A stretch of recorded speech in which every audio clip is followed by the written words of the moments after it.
The fluorescent lights of Mercy General's ICU buzzed like insects trapped in glass, and Dr. Marcus Hargrove watched the temp nurse move through the unit with a kind of efficiency that made him smile.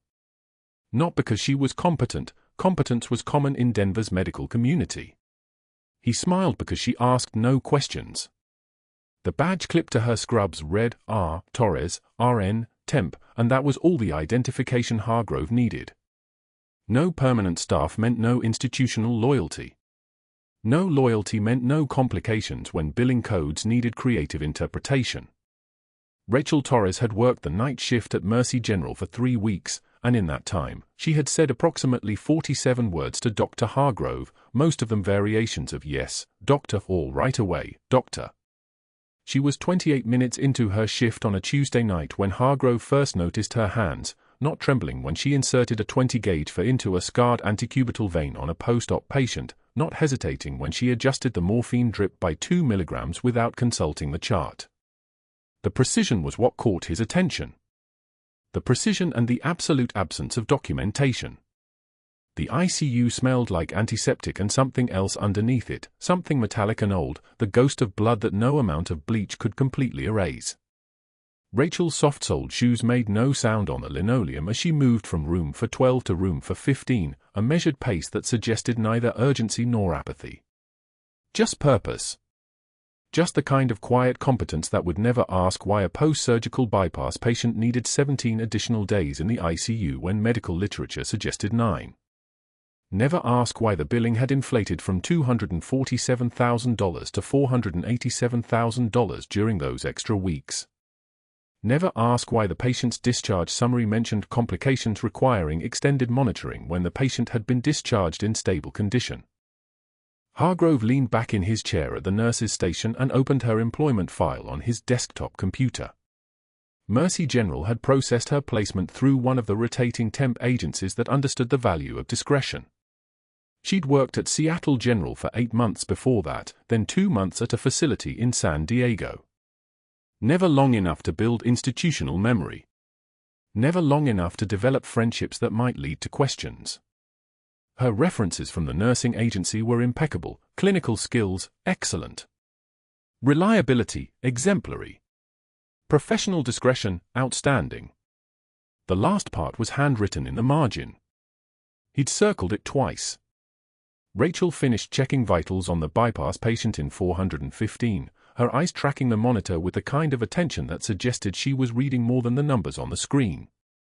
She noted the rhythm, the oxygen saturation, the slight irregularity in the waveform that probably meant nothing but might mean something in another week. She made no notes. She moved to the next room. The night shift at Mercy General was thin on permanent staff, a deliberate administrative choice that Hargrove had lobbied for over 4 years. Fewer eyes meant fewer questions. The 3 night nurses on rotation were all permanent staff, and they'd learned quickly that asking questions about his billing practices resulted in sudden schedule conflicts, reassigned shifts, and a professional distance that made the entire unit feel like a war zone with invisible mines.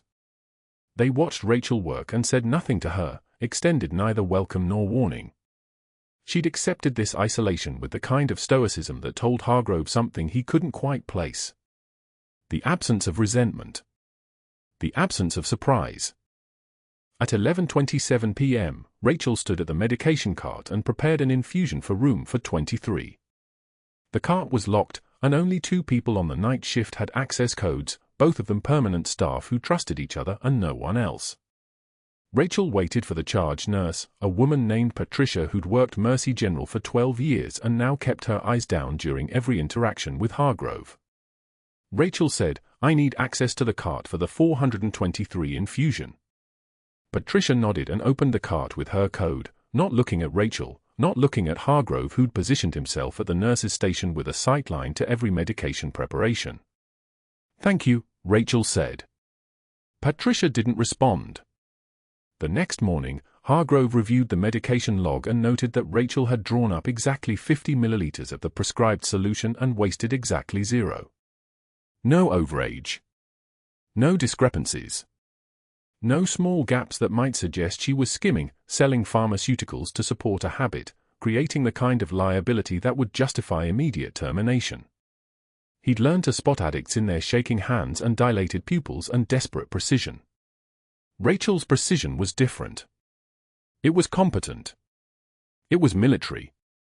He'd spotted it on her third shift, the way she stood with her weight distributed evenly between her feet, the slight limp favoring her left leg barely noticeable unless you were paying attention. The way she never sat down during 12-hour shifts, only leaned against the counter with the posture of someone trained to remain alert for indefinite periods. The way her eyes tracked exits and staff positions with a subliminal awareness that suggested the night shift wasn't just her job but an operational environment. When she bent to check a patient's foresight, her movements were fluid and economical, conserving energy, wasting nothing. When she moved through the unit at night, her shoes barely whispered against the linoleum, a habit learned in places where noise could mean death. These details added up to a profile that Hargrove had dismissed immediately. Nurses came from all backgrounds. Some had worked other professions. Some brought habits from previous careers. It meant nothing except that she'd learned the system at Mercy General faster than most temps and would leave when the assignment ended without complications or nostalgia. The perfect temporary liability. By the end of her fourth week, Rachel had worked 48 shifts and spoken fewer than 200 words to anyone on the unit. She'd been assigned 12 post-surgical ICU patients across those shifts, and every single one had recovered according to protocol or been discharged in stable condition. The unusual thing was that there were no complications during their stays, no unexpected deteriorations that might justify extended ICU time, no subtle infections that would necessitate additional antibiotic infusions, no cardiac episodes that might warrant additional monitoring and billing. Hargrove had been arranging those complications for 8 years. He began running the numbers again on Rachel's assigned patients. Insurance billing, standard. Length of stay, appropriate. No red flags, no justification for the extended monitoring that made his scheme work. It was as if she was conducting her job according to actual medical protocols rather than the careful orchestration that kept Mercy General's hidden revenue stream flowing at $847,000 annually. At 2:13 a.m. on a Wednesday, Rachel was changing the dressing on a post-surgical wound in room for 19. The patient was sleeping. The unit was quiet except for the mechanical wheeze of ventilators and the steady beeping of cardiac monitors. Hargrove stood at the nurse's station reviewing her work, and that's when he first noticed the jacket in her locker. The lockers were visible through the plate glass of the break room, a deliberate design choice that allowed staff supervision. Her jacket was old, military green canvas, faded at the seams, worn smooth at the elbows. She'd hung it in the same locker every shift without comment or concern, and Hargrove had noticed that the other nurses never commented on it either, as if the jacket was a thing that existed in a category beyond remark. What he didn't notice, what nobody noticed, was the faded patch sewn carefully into the inner lining. Roughly 4 inches square. Embroidered with an insignia that required very specific knowledge to understand. The kind of patch that meant something to people who'd earned it, and nothing to people who hadn't. Rachel finished the dressing change and moved to the next patient. The wound was healing well. The infection risk was minimal. There was no legitimate medical reason to extend this patient's ICU stay beyond tomorrow morning. Hargrove made a note on the patient's chart anyway, continued monitoring for potential complications, and updated the billing code. At 3:51 a.m., a sound moved through the emergency entrance that changed the atmospheric pressure of the entire building. It was a helicopter sound, not the distant kind you heard if you lived near Denver International, but the immediate kind. Close. Landing on the rooftop pad. Rachel's hands paused on a patient's for line. The pause lasted exactly 2 seconds. Then she continued the adjustment as if the sound had meant nothing. Hargrove stood and moved to the ICU entrance, tracking the footsteps in the hallway above, the sound of boots on tile, military boots, the kind that hit the ground with precision and purpose. The overhead intercom crackled, trauma alert from rooftop. Level 1 incoming. ETA 2 minutes. The unit shifted. The permanent night staff moved into position. Rachel completed the 4 line and stood, her posture unchanged, her expression a blank professional mask. But her eyes had shifted direction slightly, tracking toward the elevator as if calculating response times and patient distributions. Hargrove couldn't see what had happened to her in that moment. He couldn't have known that her breathing had deepened by a single millimeter, that her muscles had engaged in the precise pattern learned over 16 years of tactical medicine, that the night shift had just transformed from routine observation into something entirely different. What he could see was that she was ready. And that was the moment he understood, though he wouldn't articulate it for another week, that Rachel Torres was not going to be the liability he'd imagined. She was something far more complicated and potentially far more useful, someone who could handle crisis situations with the kind of steady competence that hospitals always needed and Hargrove could always exploit. The doors to the ICU slid open, and the first signs of organized chaos announced that the next 2 days would change everything. The doors to the ICU slid open with the hydraulic whisper of compressed air, and the first thing Rachel saw was the uniform. Not the dress blues hanging in a hospital closet, the real thing, mud still crusted on the boots, blood dried dark on the left sleeve. The general from Ramadi had arrived on a medevac bird before dawn, shrapnel embedded in his left shoulder and ribs, his hearing lost in the blast that took out 3 of his men. He sat rigid in the ICU bed, his jaw clenched so tight the muscle worked like a piston beneath scarred skin, and when he looked at the nurse who'd been assigned to him, the one asking questions with her mouth, with her hands moving in useless gestures, his eyes went flat and dark as a closed fist. Rachel saw the shutdown.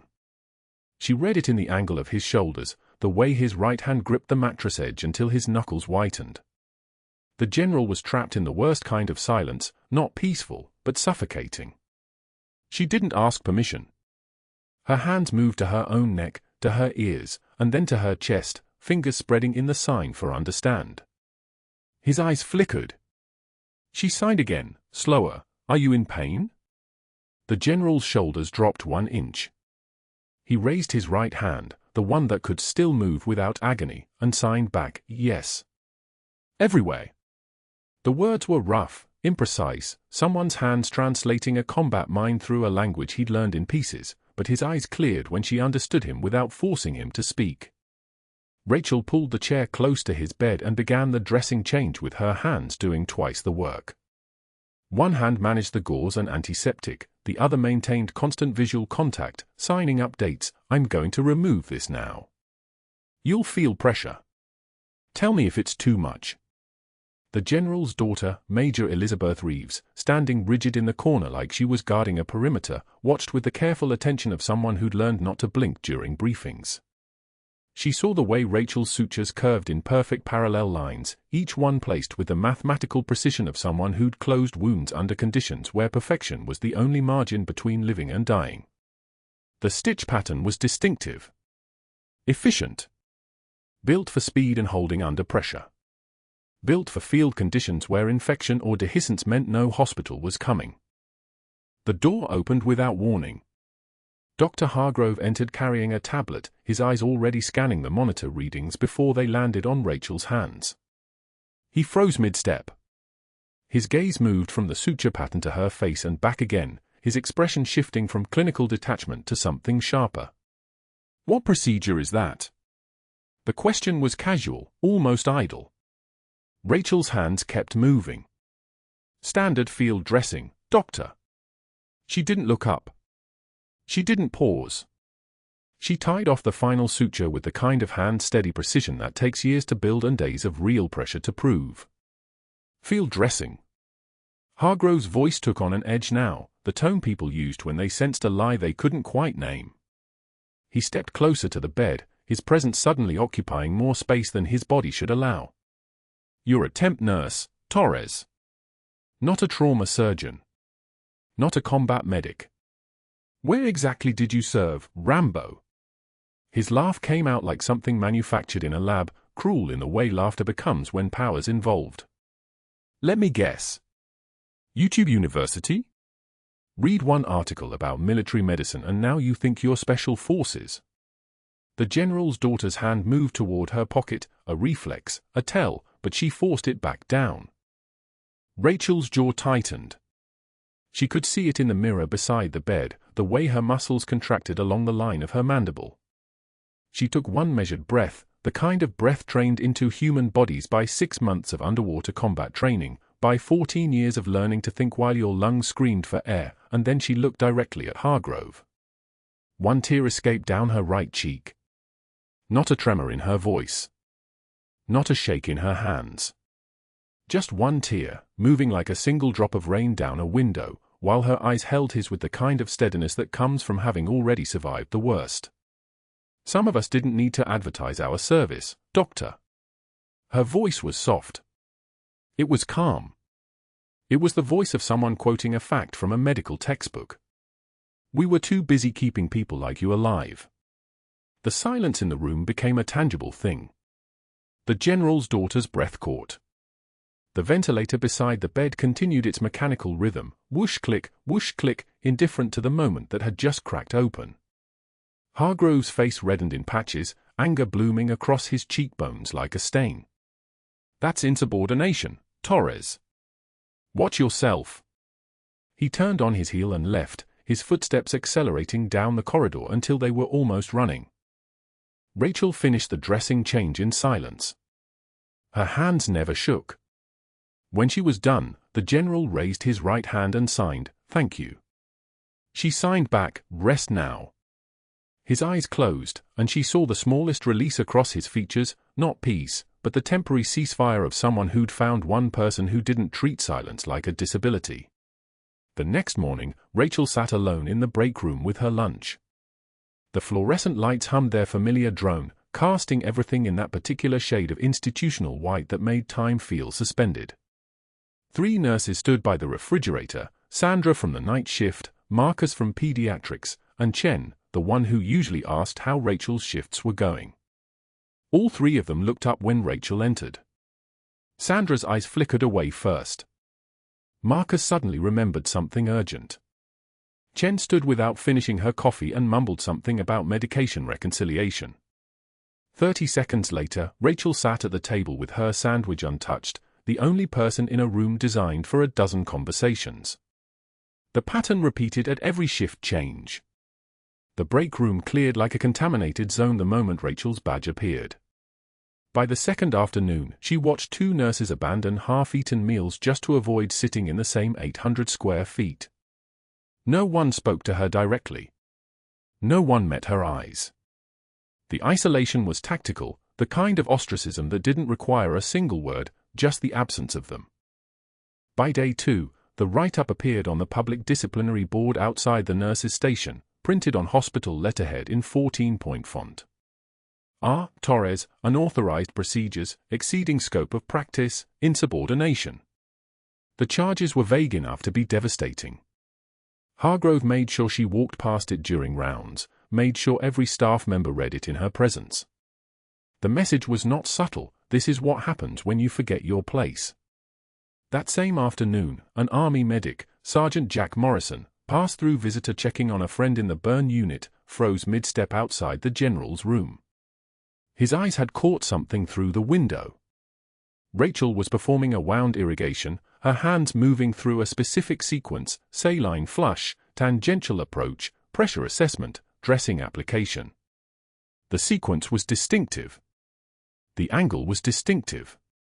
The entire technique carried the signature of a specific training pipeline, taught to a specific population under a specific command structure. Morrison's voice dropped to a whisper to the nurse beside him, "That's a seal stitch." Where did she serve? The whisper reached Hargrove by lunch. He cornered Rachel at the medication cart around 14:30, his voice quiet enough that the nurses at the station wouldn't hear, but loud enough that they'd see the encounter and know something was wrong. "You got a problem with authority, temp? Or is this some kind of stolen Valor fantasy I should report to administration?" His smile was thin as a scalpel. "Military nursing techniques? Unauthorized procedures? That's not just insubordination. That's a licensing issue." Rachel logged the medication with steady hands. "No problem, doctor." But her jaw tightened, and he saw it. He saw the fractional pause. He saw the way her hands moved with a precision that no temp nurse with a standard nursing degree should possess. He saw the thing he couldn't name but could definitely exploit. That evening, From his office with the door closed, Hargrove began making calls. First to Robert Sterling, the hospital board member he played golf with every month, got a temp nurse making waves. Possible credential issues. Could be a liability. Then to Patricia Cole at the staffing agency, his voice careful and concerned, just want to be thorough. Her references check out, but there's something off. Judgment calls that exceed her scope. Might want to review her background. Finally, to Dr. Chen, the investigator who owed him for that malpractice cover-up 3 years ago, when Hargrove had quietly altered chart notes to protect Chen's surgical error, had documented it as anesthesia failure instead of technique failure. I need eyes on a potential liability, Hargrove said. Quiet. Thorough. Someone's practicing outside their lane, and I need documentation. But that wasn't the worst part. The general's condition had begun to stabilize under Rachel's care. She adjusted his positioning every 2 hours to prevent pneumonia. She monitored his chest tube output with obsessive precision, 40 milliliters per hour, then 30, then 25. She used ASL to communicate with him about pain levels that he wouldn't have admitted to anyone else, and his daughter noticed. Major Reeves requested Rachel specifically during shift changes. When she's here, my father actually rests, she told the charge nurse. I don't know what she's doing differently, but he's improving. A stable patient meant discharge. Discharge meant the revenue stream ended. Mercy General's ICU stay authorization for the general had been processed for extended recovery, 7 to 10 days, bleeding insurance authorization at an estimated $180,000. A patient who recovered ahead of schedule was a patient Hargrove couldn't bill for. So he began restricting Rachel's access. She was reassigned to different patients. Her shifts were scheduled opposite the general's critical medication times. When she requested to remain on his care team, Hargrove's response came in writing, patient assignment is physician discretion, not nurse preference.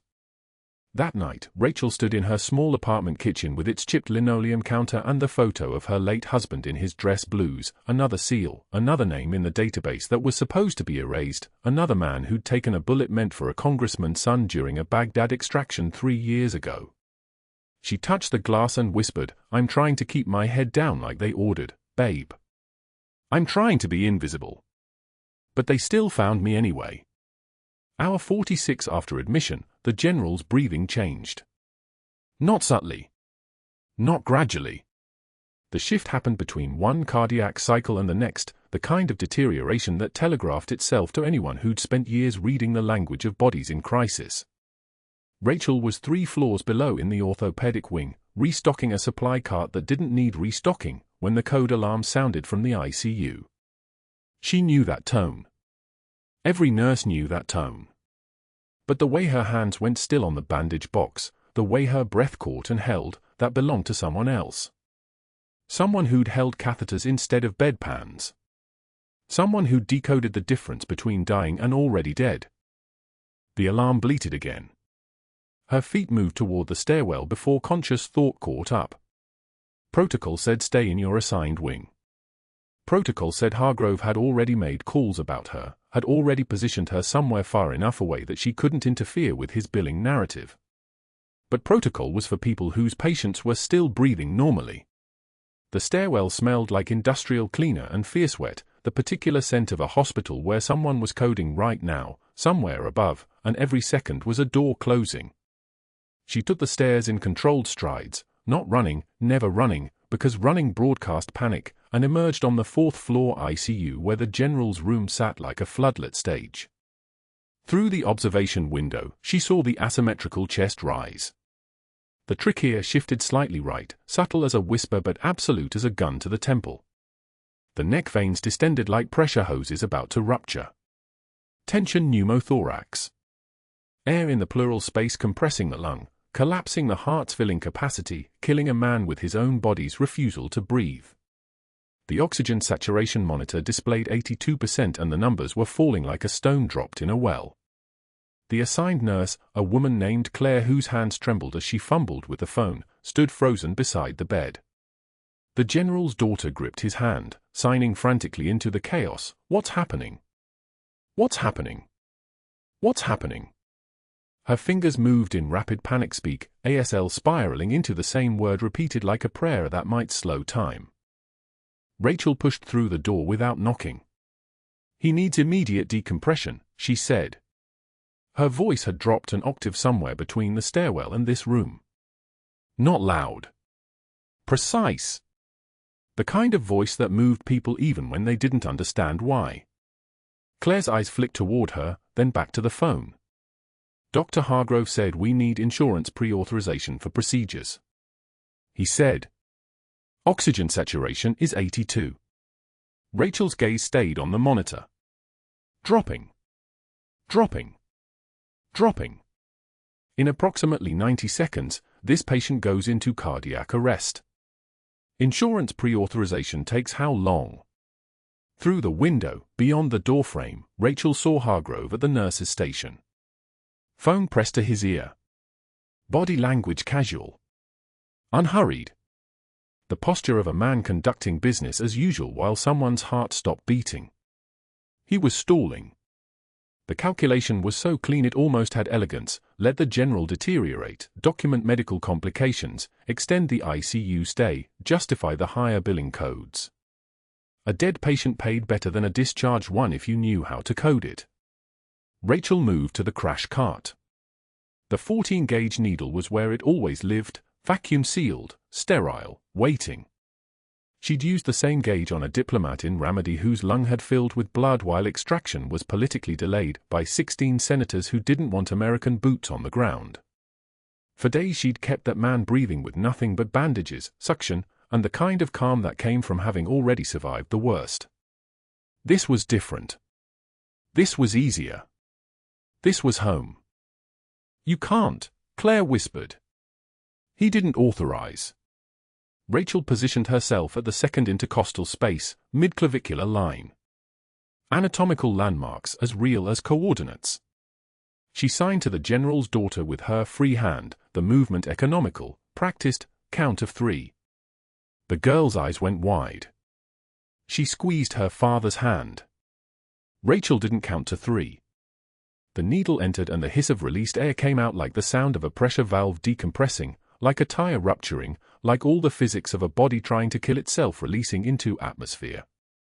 The oxygen saturation monitor climbed. 85%. 88%.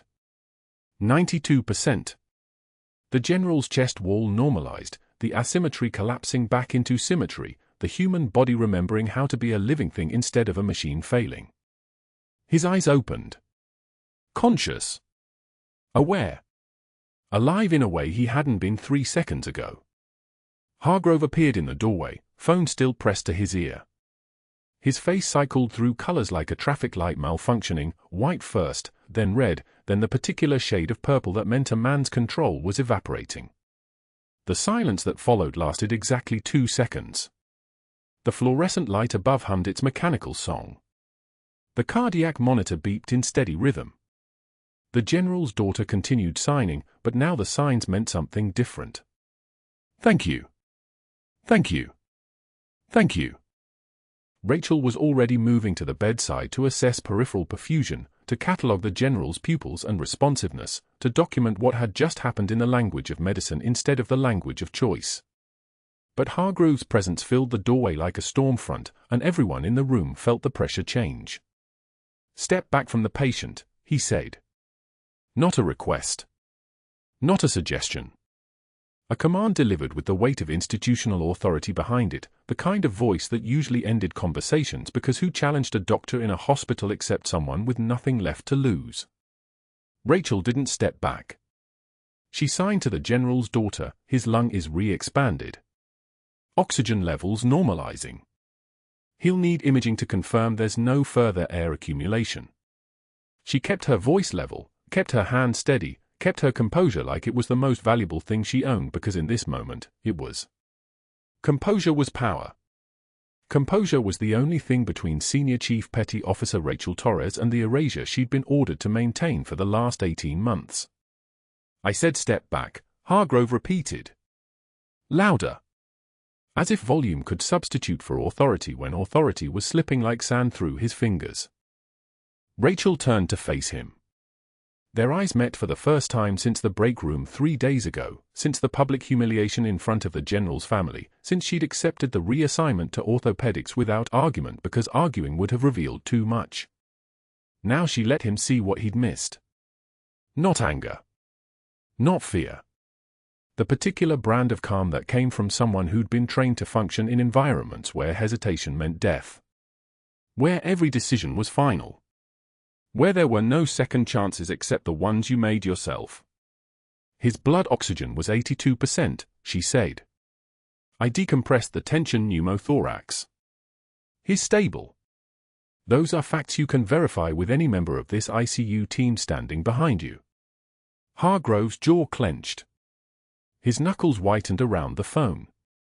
But there was nothing he could say because the General was breathing, because the daughter was still signing thank you, thank you, thank you, because 3 nurses stood in the ICU corridor and had just watched a reassigned orthopedic temp save a life while the attending physician stalled over insurance codes.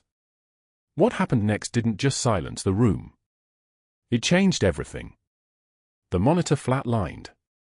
Not technically, the rhythm strip still showed electrical activity, but the oxygen saturation was catastrophic. 58. 49. Falling like a stone through dark water.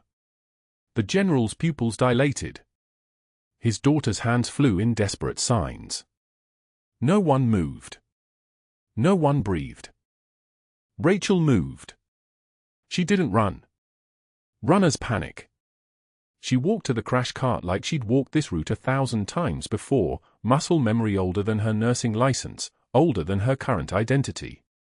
Her hands found the 14-gauge angiocath needle in the emergency drawer. The packaging crinkled like dry leaves. Around her, the ICU held its collective breath, monitor beeping its final warning song, ventilator wheeze cycling through air the patient's lungs couldn't process, the fluorescent lights casting everything in surgical white. She prepped the site. Second intercostal space. Midclavicular line. Antiseptic cold on his skin. 1 second to locate the landmark. Her fingers moved with the terrifying precision of someone who'd done this in sandstorms, in moonlight, in conditions where failure meant 16 people died instead of 1. Muscle memory took over.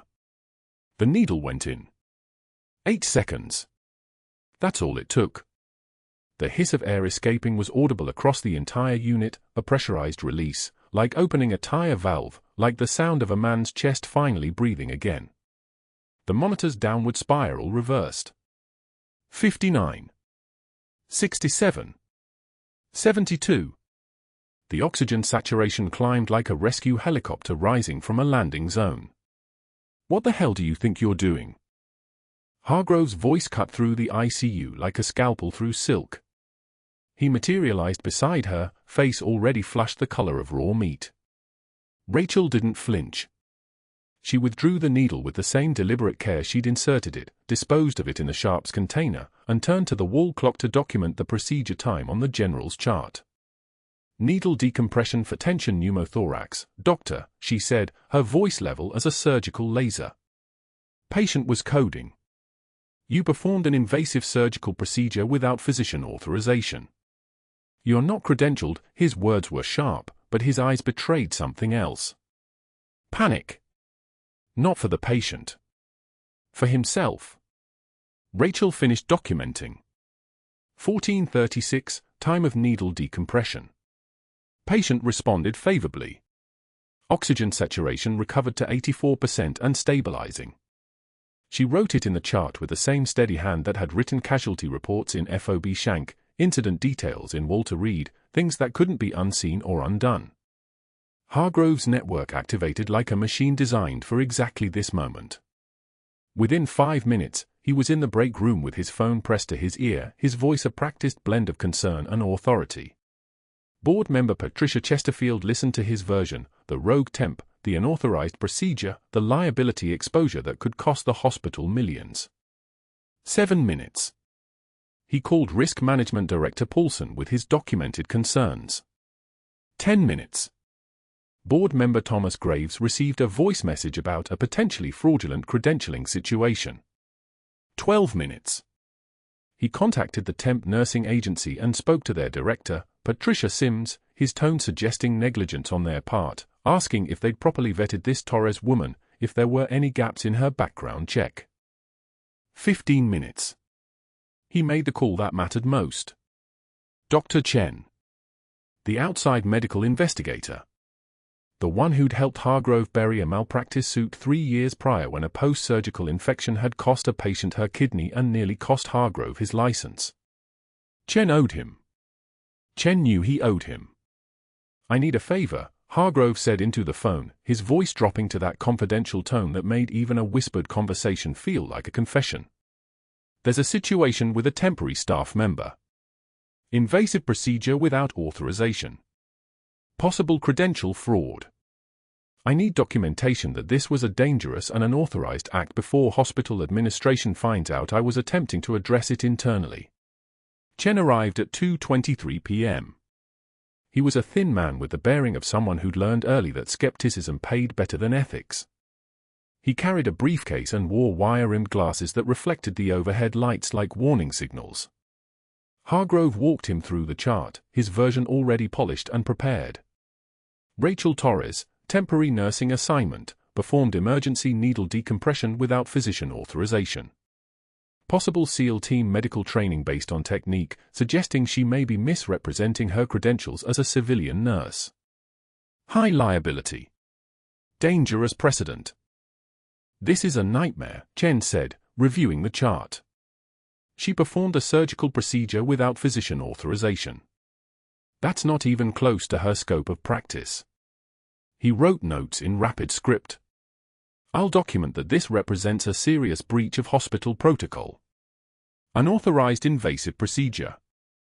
Patient was stable when I reviewed him. Any injury from this could have been catastrophic." Rachel was finishing her documentation when Marcus appeared at her elbow. Marcus Washington, the security guard who worked the morning shift, who had an Army Ranger tattoo on his forearm and who always nodded to her on the way in. His face was carefully neutral now.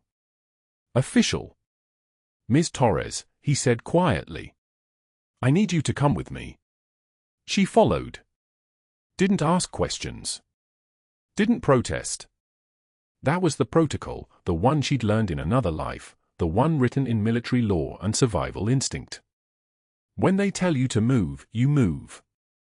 When they tell you to be quiet, you disappear into the quiet like fog into open water. Risk Management Director Paulson was waiting at the nurse's station with a tablet and an expression of practiced sympathy. She was thin, sharp-featured, the kind of woman who'd built a career on risk mitigation and documented paper trails. Around her, the day shift nurses had found sudden interests in their charting. No one looked up. No one looked at Rachel. "Ms. Torres, we need your badge and access credentials immediately," Paulson said. It wasn't a request. It was a command. "You're suspended pending investigation." Rachel unpinned her badge. The plastic felt light in her hand, weightless as a lie. She'd worn it for 3 weeks. It represented nothing and everything, a temporary identity, another cover story, another person she was supposed to be and wasn't. She handed it to Marcus. Paulson took it and positioned it on the desk. She selected a pair of scissors from a drawer, actual surgical scissors, stainless steel, the kind that cut through sterile drapes and dressings and identities without hesitation. The blades closed around the laminated plastic with a sound like bone breaking. Snap. One blade went left. One blade went right. The badge split cleanly down the middle, her photograph separated from her credentials, her name fragmented into 2 useless pieces. "Security will escort you out," Paulson said. "Do not return to this facility. Do not attempt to contact hospital staff. Any further communication will be considered harassment and reported to law enforcement." The general's daughter was standing in the ICU doorway. Her hands flew in desperate sign language, *, "You saved him." "What are you doing? Where are you taking her, *, the machines beeped. The ventilator wheezed. The fluorescent lights hummed their ancient, Clinical song. Hargrove emerged from the break room, phone still in hand. He addressed the general's daughter with practiced sympathy, the tone of a man who'd perfected the art of looking concerned while destroying people. "Your father is stable now, and we'll ensure proper credentialed staff manage his care," he said. This individual exceeded her training in a dangerous way. "We take patient safety very seriously." Rachel walked toward the exit. Marcus flanked her, not aggressive, just present. Professional. She passed the disciplinary board, still showing her write-up from yesterday. Unauthorized procedures. Dangerous practice. She passed the break room where nurses wouldn't make eye contact. She passed the supply closet where she'd cleaned and restocked equipment for 3 weeks, invisible and thorough. She passed the general's room one final time and saw his daughter's hands frozen mid-sign, desperate and unanswered. At the automatic doors, Marcus held them open. The Denver afternoon heat rolled in like a living thing, foreign and bright after the hospital's controlled climate. "Meg," he whispered, just that one word, the respect in it like a salute he couldn't give in front of cameras. She nodded and walked through. That evening, rain soaked Denver like a judgment. Cedar Hill Cemetery sat on a hillside outside the city, quiet and ordered, every headstone aligned like soldiers standing formation.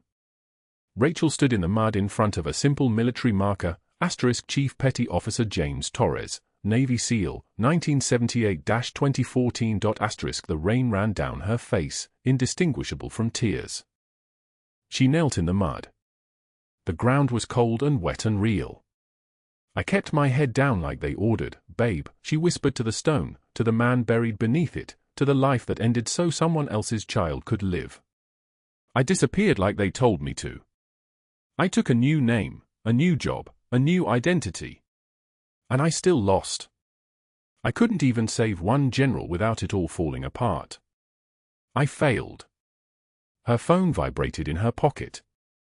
A text from an unknown number, "Mom, I know you said never to open the lockbox. I opened it. You need to call me. We need to talk. Miguel. The rain fell harder. Lightning illuminated the cemetery in white bright flashes. Rachel didn't move. She knelt there in the storm, the mud seeping through her scrubs, her hands steady as they'd always been steady, holding the grief and rage and fear the way she'd held wounded soldiers, carefully, completely, alone. She called her son. Miguel Torres stood in the hospital board conference room at 7:56 a.m., still wearing his school hoodie, his hand steady as he held the lockbox he'd found behind the water heater at home. The mahogany table stretched 20 feet. 14 board members. One hospital CEO named Voss. And Dr. Hargrove, already seated, his expression hardening the moment the boy walked through the door. "We had a meeting scheduled," Voss said carefully, studying the lockbox. "Miguel, is it?" "My mom is Senior Chief Petty Officer Rachel Torres," he announced. His voice cracked once on Petty Officer, but his hands didn't shake. He opened the lockbox and set it on the conference table between the hospital's risk management director and a woman in a dark suit who had FBI credentials clipped to her jacket. Inside lay 3 medals on ribbons, a tattered Special Forces unit patch, and a single photograph so old the colors had faded to watercolor. The room went dead silent. A trauma nurse named Paulson, the same one who'd watched Rachel work the needle decompression 4 days earlier, began reading from her tablet, her hands trembling so visibly that she had to grip the table edge. "Navy Cross, 2008, Ramadi Operation," she read aloud. Citation states, "For extraordinary heroism in combat operations while serving as Senior Enlisted Medical Officer, 3rd Battalion, Special Forces Command." For days. She kept a kidnapped State Department liaison alive in a basement for 4 days while extraction was delayed for political reasons. Hargrove's mouth opened.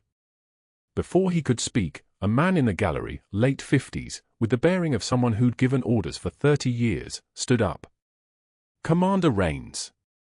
SEAL Team 3 retired." He'd received a call from his network the night before. He began listing Rachel's decorations like a roll call of the dead: Silver Star, 2009. Silver Star, 2011. 2 purple hearts.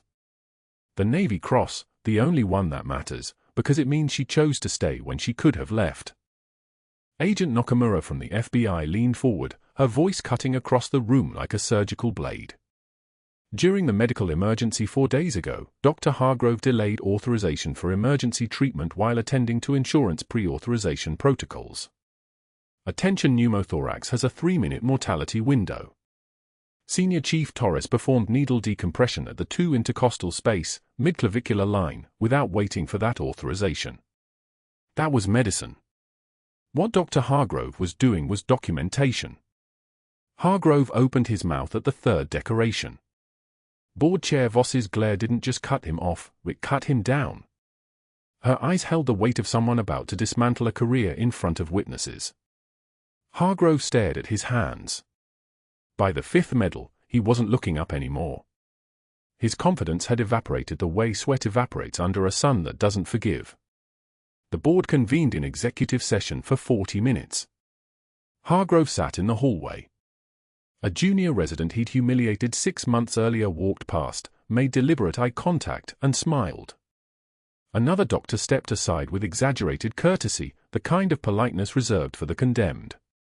The hallway light hummed its fluorescent frequency, a sound that suddenly seemed louder than everything else. When the board reconvened, Voss read from her notes without inflection, "Dr. Hargrove, you are terminated effective immediately for gross negligence, insurance fraud facilitation, and abuse of professional authority. Security will escort you from the premises." Marcus appeared, the same ranger who'd walked Rachel out 2 days earlier. He was carrying a cardboard box. He set it on the conference table in front of Hargrove. Inside, 3 framed diplomas, a coffee mug, and a photograph of Hargrove shaking hands with a congressman at a fundraiser. "I believe you know the way out, sir," Marcus said. His voice was level, professional, and completely without mercy. Hargrove's hands shook as he loaded the box. He couldn't meet Marcus's eyes. The walk through Mercy General became the longest of his life, past the ICU where the general's daughter watched him with an expression that looked like stone, past nurses who suddenly became very interested in their charts, past residents who stepped aside with the courtesy of pallbearers. At the exit, Miguel was still there, still holding the lockbox. He didn't say anything. He didn't have to. 6 months dissolved into a time-lapse sequence, Hargrove's medical license suspended pending investigation. The fraud inquiry expanded to 3 other hospitals where he'd worked. His legal bills stacked like dominoes in an avalanche. He sold his house. By autumn, he was teaching CPR at a Denver community college for minimum wage, demonstrating chest compressions on plastic mannequins to students who'd never heard his name, who didn't know what a Navy Cross was, who scrolled their phones while he talked about cardiac rhythm and epinephrine dosages that he used to command with absolute authority. Rachel Torres stood at the front of a classroom at the Denver VA Medical Center, teaching advanced combat medicine to 30 veterans transitioning to healthcare careers. The faded Special Forces unit patch, the one Miguel had found, was now framed on the wall behind her, mounted beside her Navy Cross.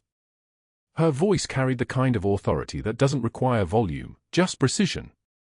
"Second intercostal space, midclavicular line," she instructed, demonstrating needle decompression on a training mannequin.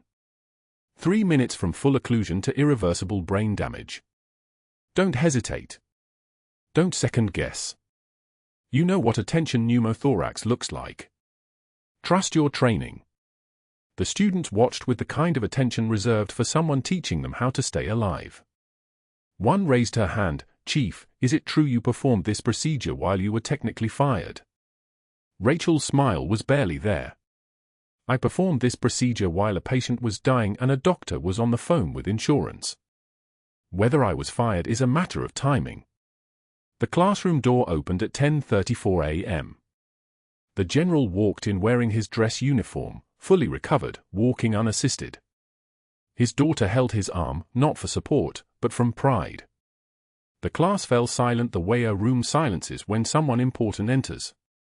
Rachel stiffened to attention. The general's expression shifted into something that looked like gratitude mixed with recognition, the way a warrior acknowledges another warrior. He walked to the front of the classroom. Then, slowly, deliberately, he knelt in front of Rachel. The students gasped. One of them pulled out a phone to record. From his pocket, the general removed his own faded unit patch, the same Special Forces insignia, blood-stained and worn, the patch he'd been wearing the night Rachel treated his unit under mortar fire in Ramadi. He pressed it into her palm, closed her fingers around it, and held her hand between both of his. The gesture said what his voice could not: "You saved me twice. You are seen. You are honored. Your sacrifice was witnessed." Rachel's composure cracked for exactly 1 moment. One tear, quickly wiped. She signed to him, "Thank you, General." He stood, saluted her with the precision of his rank, and she returned it. His daughter translated his final signs. He says true class is what you do when the lights go out. The general and his daughter left. Rachel turned back to her students, holding both unit patches now, her voice perfectly steady. "All right. Let's talk about field triage under fire."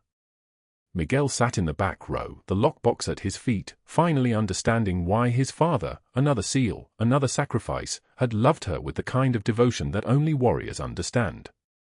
Across the city, Hargrove demonstrated CPR rhythm to 18-year-olds who weren't listening. One asked if he'd ever worked in a real hospital. He said he used to. They didn't ask follow-up questions. That night, the general's daughter posted a photograph on social media, her father and Rachel, the 2 unit patches displayed between them, with the caption, "The nurse who wouldn't give up." By morning, it had 40,000 shares. Rachel received interview requests from 60 hospitals. 3 SEAL training commands offered her positions that would have changed her life. She deleted the emails and showed up to teach her 9 a.m. class at the VA, because some people don't serve for recognition. They serve because the lights went out a long time ago, and they're the ones who know exactly where the flashlight is kept. If you've been underestimated by someone who didn't know your story, hit subscribe. Tell us in the comments, would you have stayed silent like Rachel did, or would you have defended yourself? And if you know a quiet hero doing the hardest work in the room, share their story.